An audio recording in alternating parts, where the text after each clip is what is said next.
Welcome. This is the first proper Wellonomics podcast. Put the kettle on if you haven't already and grab a cup of tea, sit down, have a listen to this one. Today we have got the fantastic Harry Hewetson, who is our resident nutrition expert here at Wellonomics.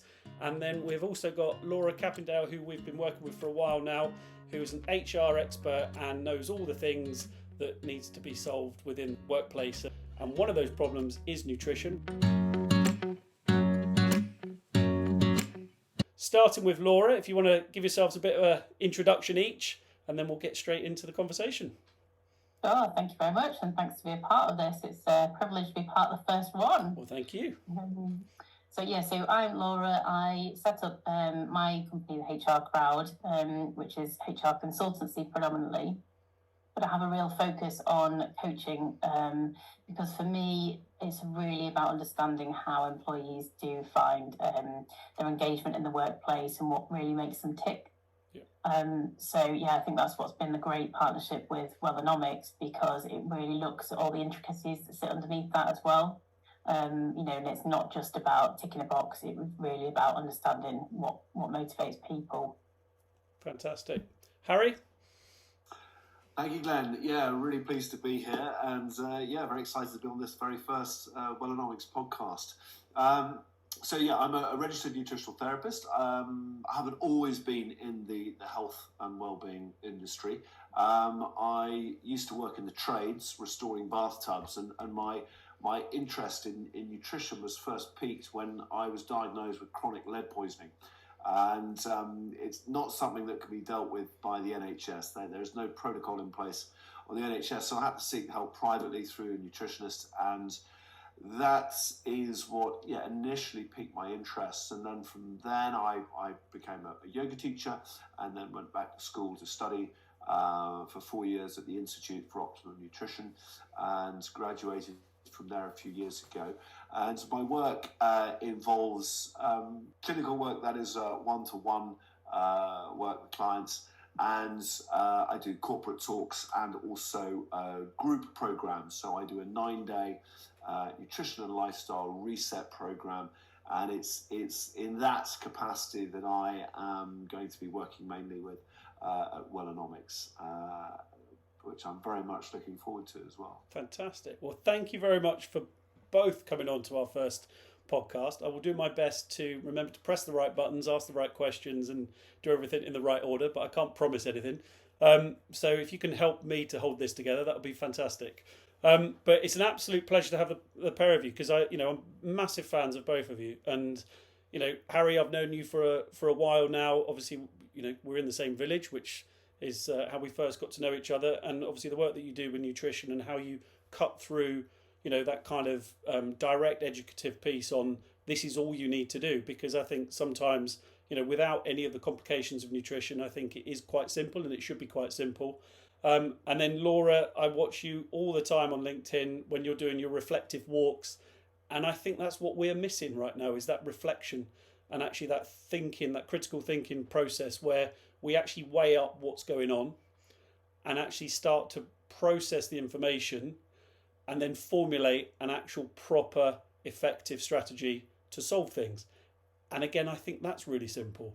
And I think this is the thing. This is why Wellonomics does what it does. We measure, we then use that data, and then we reflect on that data, and then we process it to a point where we work out how we can help people. And obviously, one of our KWIs, our key wellbeing indicators, is nutrition.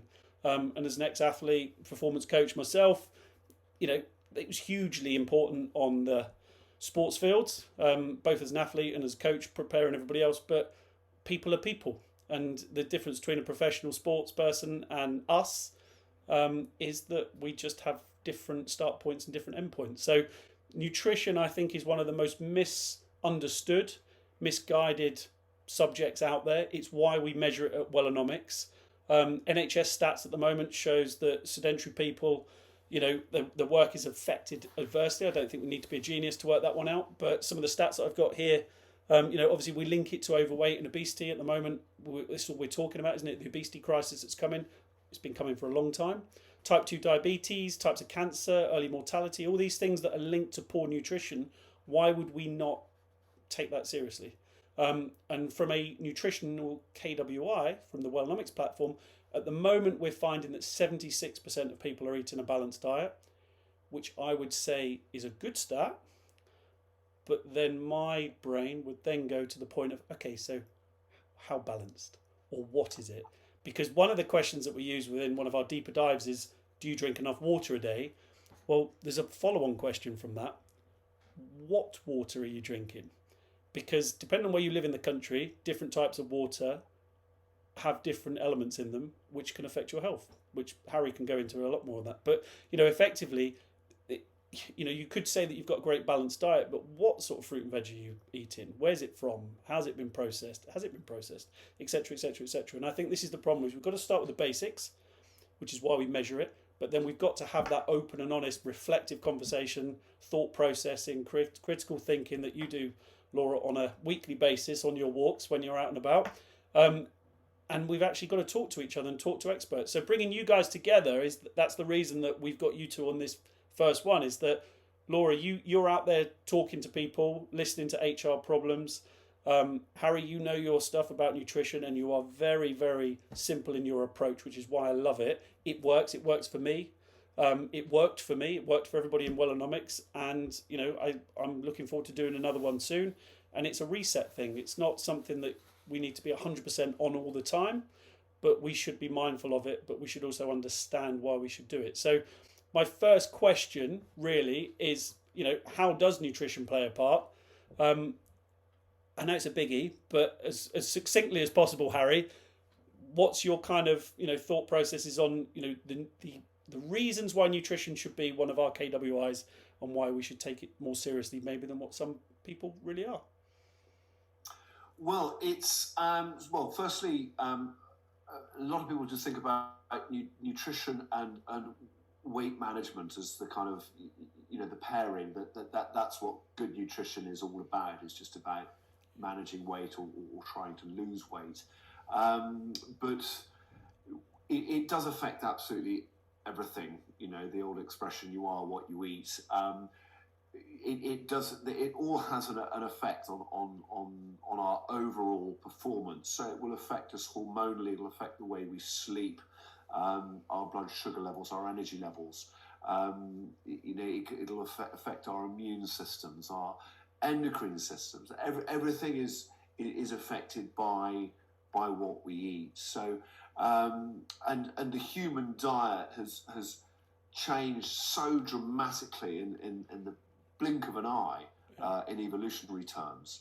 If you think about how not even our caveman ancestors were eating, but our grandparents, our great-grandparents, how they were eating is so very different to how we're eating now.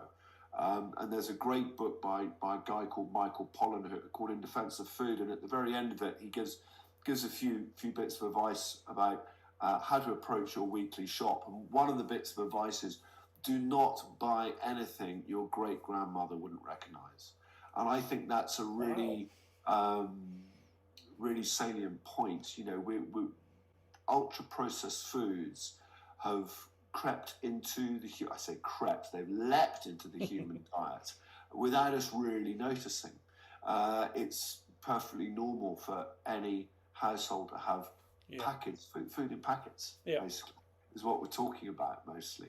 And that has been the cause behind the obesity epidemic in the Western world, is that highly processed carbohydrates, mostly, where carbohydrates are stripped of their natural buffers of fiber, protein, and fat, so the carbohydrate enters the bloodstream incredibly quickly, creating the rapid rise in blood glucose levels, which creates the insulin response required to bring it right back down again. And so you just get the pancreas creating huge amounts of insulin. Insulin doesn't just help glucose into the where energy is then produced. It is also a fat storage hormone. That is this kind of side effect of having a lot of insulin, is your fat is stored. All that extra energy just gets stored as fat. So, sorry, a bit of a long-winded No. answer to your question, but it affects everything in our lives, what we eat. So it's worth giving it some thought. So I'm picking up on the obviously the ultra processed foods, and quick story for me. But when I worked as a performance director in professional football, it's tradition that when it's your birthday, and I think this happens in workplaces as well, Laura, which we'll come to in a minute, is that you have to take a cake in. What the footballers tend to do is they tend to go to the shop because they've got quite a good disposable income and buy all the cakes, which are ultra processed foods. Find that happens in the workplace as well, Laura? Absolutely, yeah. And I think that's a bit of a manager's go-to as well. Because it's like if you want to treat your staff, you think, oh, we'll bring some treats into the office, we'll get biscuits everywhere, whatever it is. So there's definitely that. And I think the stress that people are under, they make bad choices as well. So particularly if you're going for convenience foods and you need something quick, tend to go out on the lunchtime, they buy a packet sandwich, bag of crisps, chocolate bar. But do you think sometimes it's an excuse to get out the office? I'm just nipping to the shop. Yeah. Which is a good thing. Yes. Good to get out of the office, good to stretch your legs. But not the result. There are, depending where your office is, there are now some really good healthy options out there, convenience food options. But you do need to be kind of city centre based for that kind of thing. The sort of Pret a Manger's, Itsus and Leons of this world are now actually catering to your gluten-frees and dairy-frees and real food in them rather than the processed junk. So, but Laura, he's getting better. But then again, hybrid, remote, all that sort of. Laura, you're kind of hybrid, aren't you? Like I am. It's a lot easier. If you don't buy it, it's not in the cupboards. But do you find yourself snacking more in ultra processed, or can you get around that? I'm quite good when I'm at home, to be honest, because I will tend to make myself lunches. Yeah. But if I'm out visiting clients or somewhere where I just need something quick, then I do struggle.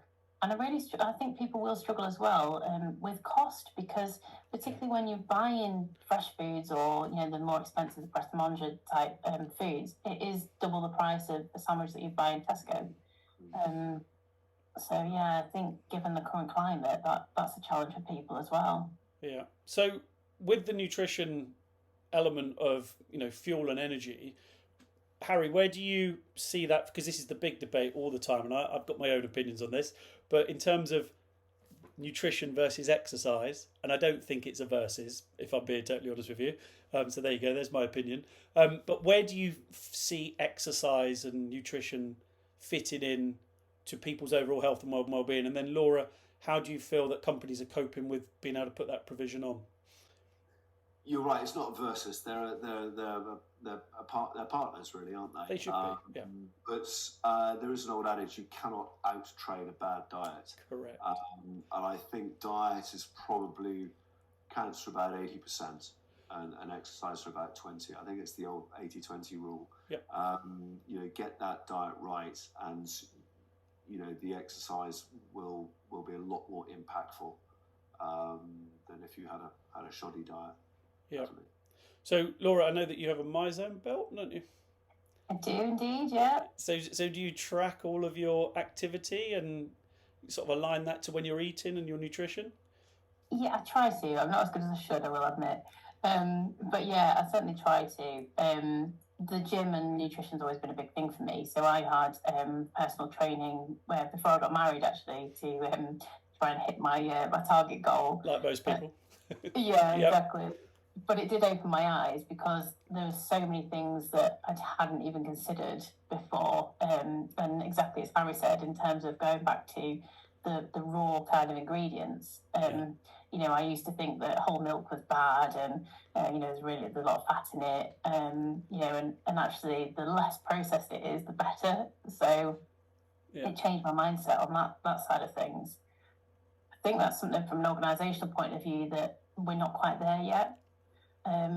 There's an awareness, particularly of mental health. Yeah. And employers are trying to do more, but they're still like, we'll put free fruit in the office on a Friday, and that ticks the nutrition box. Yeah, it's a simple thing to do, isn't it? And I think, obviously, as you know, with Wellonomics, we believe that physical well-being drives better mental well-being, drives better work well-being. Well, I think there's a time and a place when mental health is the primary focus, and there needs to be some very quick response to that, which is where the whole mental health stuff's coming. But I do believe, because when you hear lots of these problems, that a lot of it stems back to, would you believe, all of our physical KWIs, which is your sleep, your activity, your nutrition, and that can help that to be better. And I think this is sometimes what we miss.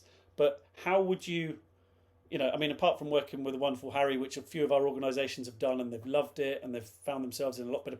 I myself, I mean, that understanding, because it's time, isn't it? I think half the time, which is what you're saying, is that it's the messaging that we get subjected to all the time, especially through advertising and all of the sort of interactions that we have. Everyone's always looking for a quick fix, but a 9-day detox like with Harry in the workplace, getting people to sign up to that and stuff, how would you see that working or not working, or do you think people would be reluctant to do things like that? Because if I'm being totally honest with you, it changed me completely. Apart from eating vegan cheese, which I never want to see vegan cheese again. Those two words do not go together.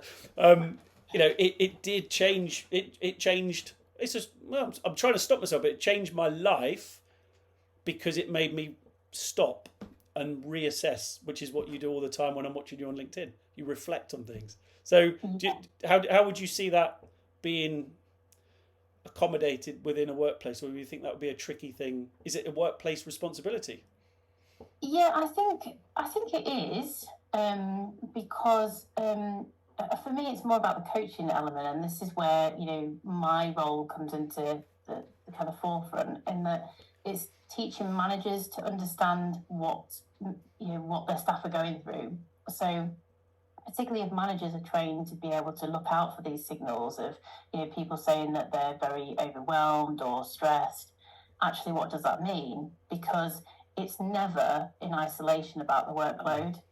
It's always different pillars underneath that, and part of that is how much sleep they're getting, how much good nutrition they're getting, and how much responsibility they're taking. Yeah. And it's about having those challenging conversations, with employees to take personal responsibility of that. And I think, you hit the nail on the head when you said everybody's looking for kind of someone else to blame or someone else to take that, use an excuse. Yeah. Is turning that back on itself. Yeah. And Harry, delivering the nutritional reset, because there's always other effects that it has. I mean, the primary effect is to change people's understanding and kind of actions within nutrition. But what other benefits have you found organisations have had through that process? I'm a big believer in education through participation, rather than just sending out a round robin email to the workforce saying this is how this is what to do. I think we only really learn on a sort of deeper, more profound level if we're actually doing it. And so that's what the Reset program offers, is planting little seeds in people's consciousness about, well, maybe these things aren't serving me in the long run. Maybe it's time to give them up or to cut back on them or whatever. So it's that, and that's why people keep coming back to do it time and time again, is because they pick up another little healthy habit. And my encouragement is to always start very small with new things. And if you make a small change, it's achievable, and when it's achievable, it's sustainable, and then you can build on it, you can layer on it. But corporate clients who've done this in the past have fed back that they've definitely seen a lot more productivity out of people, because one thing it does, when you get your diet right, you get the ratio between your macronutrients right, that is your carbohydrates, fats, and proteins. When you get that into balance and blood sugar levels moving in a narrower bandwidth, then you sleep better. And everything always comes back to sleep. From sleep percolates absolutely every other aspect of our health and well-being. The quality of your sleep will dictate pretty much everything else in your life in terms of your health and well-being. So when you get that sleep right, and people are improving, they may not be getting more hours sleep, but it's improving the quality of their sleep. And you get that when you remove alcohol and caffeine and even gluten and dairy and ultra processed foods, which we remove. They can be really quite inflammatory, which can affect our our sleep quality. If you've got low-level chronic inflammation rumbling along day in, day out, that will affect it. So get the sleep nailed, and then everything else kind of falls into place. Yeah. And you wake up feeling more alert without caffeine, and you get a lot more done with your day. Which is kind of the counterintuitive message there, is it? It's like caffeine, we think, I'm awake. But actually, if you take caffeine out, you're more awake.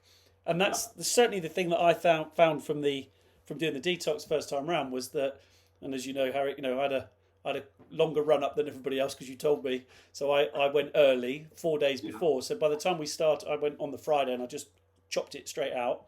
I'm able to do that. Bit weird, but anyway. So I did it. But by Monday, when everybody else was then going into it, I felt alive. And I mean alive. Like, wow. My senses were better. You were pretty smug on day one. I was very smug on day one, definitely. And day two and day three. Caffeine's a bit like a loan shark. It'll lend you energy, but it'll want it back in spades. It disrupts your cortisol cycle. Your adrenal glands expect it to arrive in your system every morning at that same time, and won't produce cortisol until they get that caffeine. And so, allow that natural cortisol cycle to resume, and you actually wake up feeling, like you've had a cup of coffee, because your cortisol levels arise naturally in the early hours to wake you up. So you really do, like you say, it's a bit counterintuitive. Which is crazy, really, because let's be honest, Laura, most of the meetings that you have, I'm sure, or that happen within workplaces are coffee meetings. Yeah, and from kind of self-employed basis as well. All we ever do is meet in coffee shops. Correct. So So maybe we need better places to meet, or different places to meet, because we're very habitual, aren't we? That's just human beings. So if you follow that caffeine messaging of you need coffee, first thing in the morning I need coffee to wake myself up. Well, actually, that's not strictly true. I mean, I think you can sort of carry on as normal, but switch, things like, to decaf coffee, to alcohol, loads of really good alcohol-free drinks available now. And I talk about this on the Reset program quite a lot, that sometimes going through the motion of either making your, with your cafetiere, your plunger, coffee every morning, but making it decaf, or going to the coffee shop and having a decaf latte or flat white or whatever, it kind of scratches the itch. It's still that little treat. You're going through the ritual of it without actually, taking the drug. But then if people are working longer in the UK, which is kind of the perception, and it's probably what you're seeing as well, Laura, if it's longer working hours, it's normally the first thing that people go to, isn't it? Is a coffee? Bad nutrition? Yeah, I think, exactly. Yeah, bad nutrition and poor meal choices as well. Or meal timings as well? Yeah, because everything gets thrown out of sync. I'm a bit busy, I'll just skip lunch. Maybe I'll do that later. Yeah. Do you hear that a lot? Definitely. Yeah, I do. And I think one thing that I do see more of now is where there used to be in sort of bigger corporations a definite lunchtime, that doesn't really happen anymore. So people are, scheduling meetings at lunchtime, but they'll go for a coffee, or, they're still working. So I don't think there's as much emphasis on breaks as there ever was. And is that to get out of work earlier, or is it just because they're overloaded? I don't know. I think it's just a different way of the hybrid working has made people kind of evaluate how they work.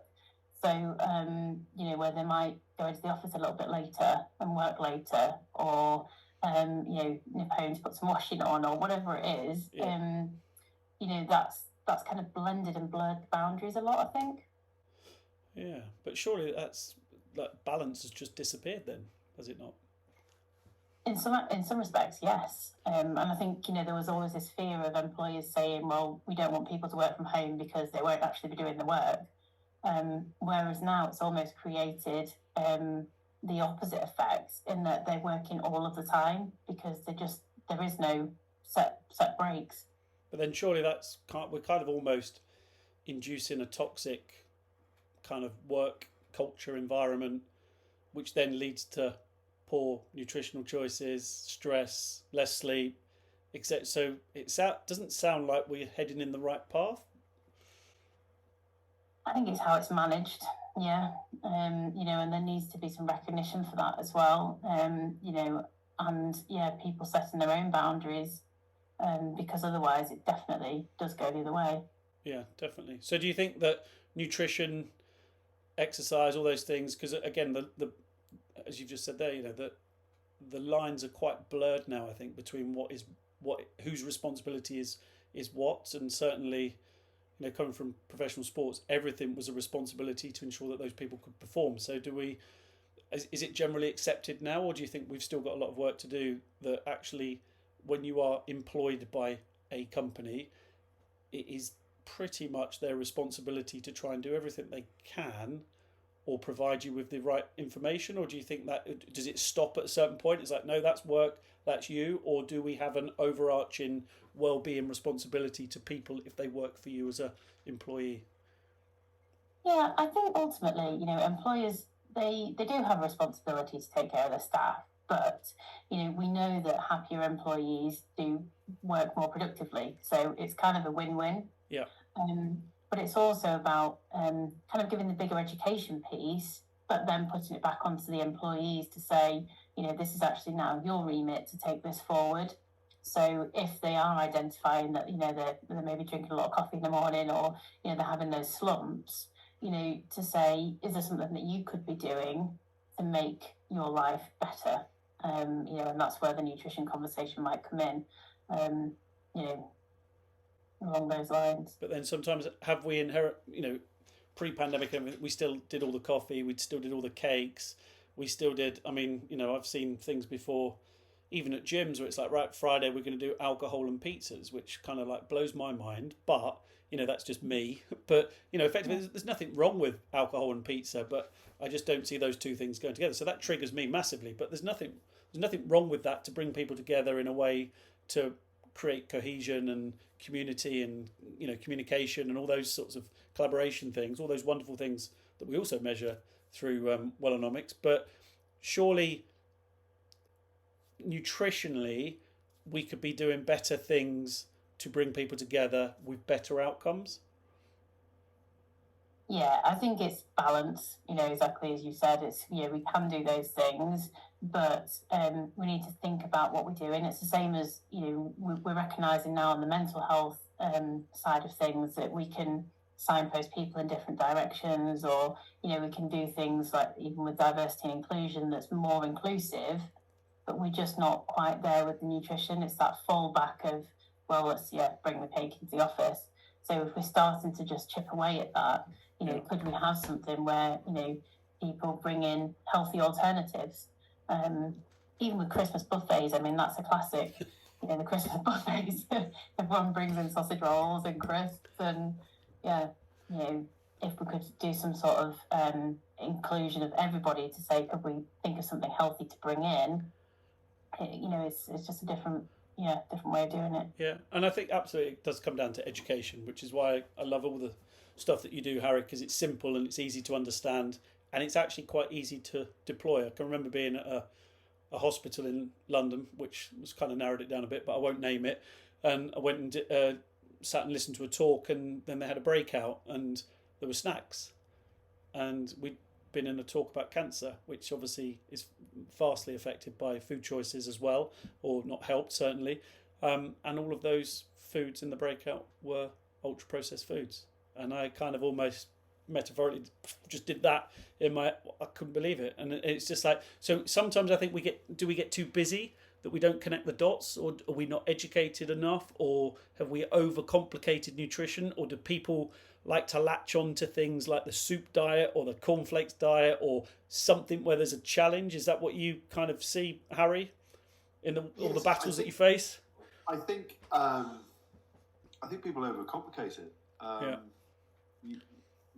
It can be really simple, nutrition. It gets very complicated when you're talking about sports nutrition or nutrition for cancer patients, or nutrition for rheumatoid arthritis sufferers, whatever. That can become a little bit more niche, obviously. But if you're just talking about overall general wellness, it's really simple. Avoid the ultra processed foods. Yeah. If it's got more than 5 ingredients in, if there's an ingredient in there that you can't pronounce or you don't understand, you don't recognize, or your great grandmother didn't recognize, avoid it. Just eat real food. It's that simple. But the way the food product industry has gone is making it easier and cheaper for us to badly. So there's got to be more of a kind of a policy shift higher up, in terms of tax or whatever. Should we be not banning ultra processed foods at work? I mean, I do feel that ultra processed foods might go the way of smoking at some point in the future. And I think they're starting to try and address these things with sugar taxes and stuff, but let's not get into the political angles for all these things. But effectively, ultra processed foods, if they're that bad, why do we encourage them at work? Why do we allow them? Why do we always go for the cakes? And I know the fruit basket, but I don't think I don't necessarily think sometimes we do the easy things, not the right things. Yeah, I think, from my perspective, it's that you can't enforce change on someone and they've got to be wanting to accept it. So I think if all of a sudden you said a blanket ban and said no cakes and biscuits in the office, you're going to have a bit of an uproar. Yeah. But it is definitely that education piece of actually, the subtleties of, can we think about a different way to do this, or, perhaps, have a vegan day or whatever it is that, makes it just changing people's mindsets. Yeah. So do you think that people want to change? I don't think everybody does. Yeah. And certainly I experience this in the workplace a lot, where people are very stuck in their ways and just don't want to accept change. Ultimately, change is frightening. We don't like it as humans. Yeah. So it's about managers, like I say, being in the position that they can chip away at that over time and have those coaching conversations to try and get people to accept it and to challenge the way they do things. Yeah. Do you think though sometimes we, especially in the UK, because we do work longer than our European counterparts? I mean, I think they were striking in France just the other week, weren't they? Because pension age was going up to 62 or something. Ours is already on its way to 68. And I think the lady on the bus who was being interviewed she said, well, Christ, if that was going to 68 in France, we'd have burnt everything down by now. So, I think sometimes we just accept things when we shouldn't. But, 2019, there was a TUC study, and we're doing sort of an average of 42 hours per week. Denmark, 37, Italy, Belgium, France, Sweden, Ireland, 39. We are definitely working longer, which I think affects nutritional rhythms. You think back trying to get lots of people skip breakfast. I think, Harry, would you concur with that? Because they're trying to get people to school sometimes, parents, or I know, Laura, you've got a young lad. Yes, so if not skipping it, then grabbing something very quick. Convenient. Yes. Which is invariably. So do we? So have we set ourselves up to fail?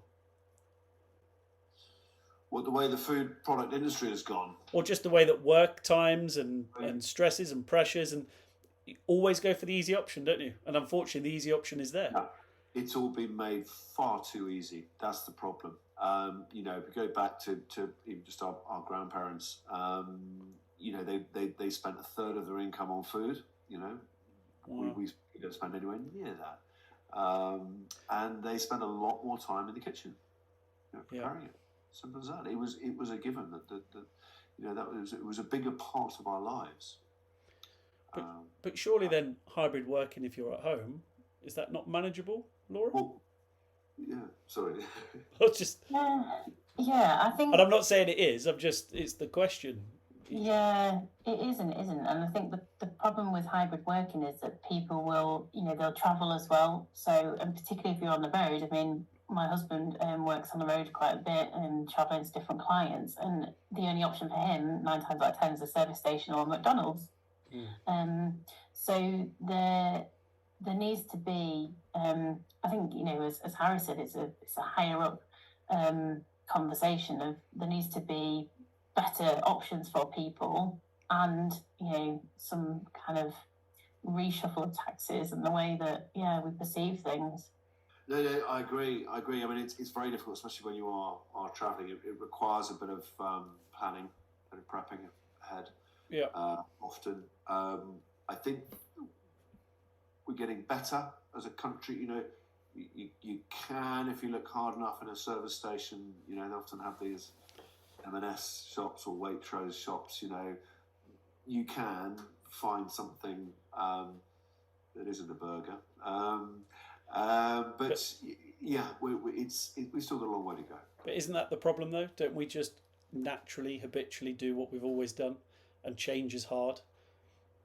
And so you might have a whole host of stuff in front of you, but you'll always go to what you've normally always had. And I think that's the problem. So education, I think, is the biggest thing. The responsibility, I think, clearly, listening to both of you today, there is a responsibility from the employer to maybe change things and do things slightly differently. Maybe not to encourage the Coca-Cola vending machine or something, and take some of those things away, because if they're not there, like you said earlier, then you can't have them.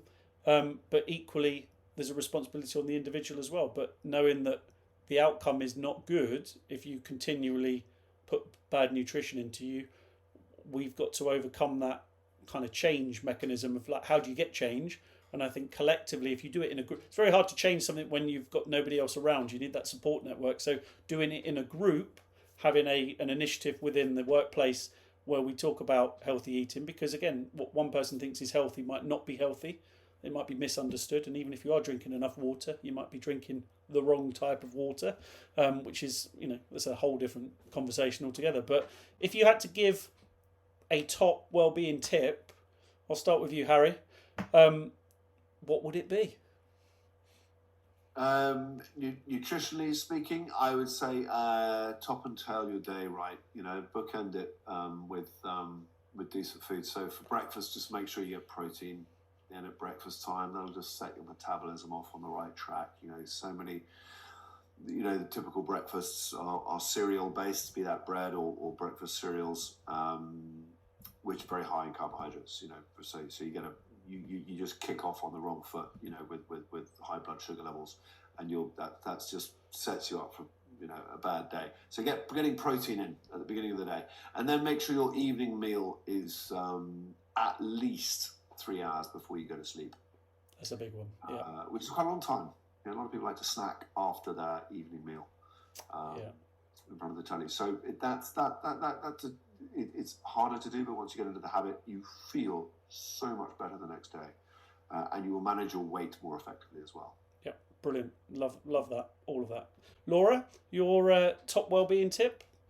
Yes, it feeds very nicely to Harry's, really, and I think it's just planning your time, and setting those boundaries to say, actually, I will make sure I have breakfast and lunch and dinner,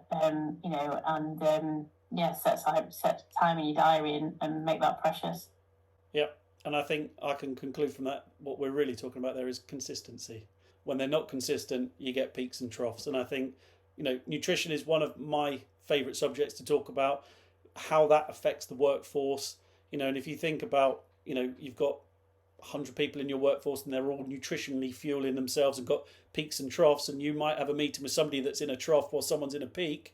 Well, that's a pretty interesting meeting, I could tell you. So, effectively consistency is key, but I think absolutely timing, bookending your day with good nutrition, I think it is that simple, which is crazy because we just talked about it for 40 minutes. But effectively, sometimes we just need to check back in. But really has been fascinating talking to both of you today. We could do this for 4 hours, I could. But really, really good, insightful things. Thank you so much for being our first guests. You will be back for sure. And I would love to continue this conversation. So thank you very much for your time, Laura Capindale and Harry Hewetson. Thank you. Thank you. Thank you very much. Now I've got to find the off button somewhere.